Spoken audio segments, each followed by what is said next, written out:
নমস্কার, আমি প্রিয়াঙ্কা। আজকে এসেছি আমার আরেকটা ছোট্ট ক্যাফের ভ্লগ নিয়ে। আজকের দিনটাতে আমি বেরিয়েছিলাম আমার বান্ধবীদের সাথে। অনেক দিন পর ওদের সাথে দেখা।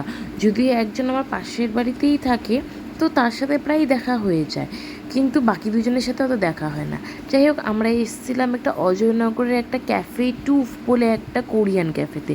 ক্যাফেটা বেশ সুন্দর ছিল, বেশ সুন্দর করে ওয়ালে এরকমভাবে পেন্টিং করা ছিল। এছাড়া এর আগেও আপনারা দেখেছেন এখানে যারা আসে তারা নিজেদের মতন বেশ হাতে বসে বসে কিছু ড্র করে সেটা আবার এই ক্যাফের ওয়ালে ওরা আটকে দিয়ে চলে যায়। তো ক্যাফেটা ভীষণই কোজি একটা ক্যাফে ছিল, আর ভীষণ সুন্দর একটা লাইটিং ছিল। আর আমরা অর্ডার করেছিলাম এই একটা আইস কফি, ঠিক আছে। তো এই পুরো কফিটা আমরা কেউই কমপ্লিট করতে পারিনি। আর সাথে ছিল একটা র্যামেন বোল, সাথে ছিল কিমচি অ্যান্ড কিছু একটা হানি গ্রিল চিকেন সামথিং অর্ডার করা হয়েছিল। এই চিকেনটা বেশ মিষ্টি মিষ্টি টাইপের ছিল, বাট র্যামেনটা খুবই টেস্টি ছিল। এছাড়া এই ক্যাফেটাতে এই সব সুইট বেকারি আইটেমগুলোও ছিল, বাট ওগুলো আমরা ট্রাই করিনি। আমরা বাইরে গিয়ে আইসক্রিম খাবো ভেবে কিছু ট্রাই করিনি। যাই হোক, আমাদের ক্যাফে ভিজিট হয়ে গেল, এখন বাড়ির দিকে যাওয়া যাক। টাটা।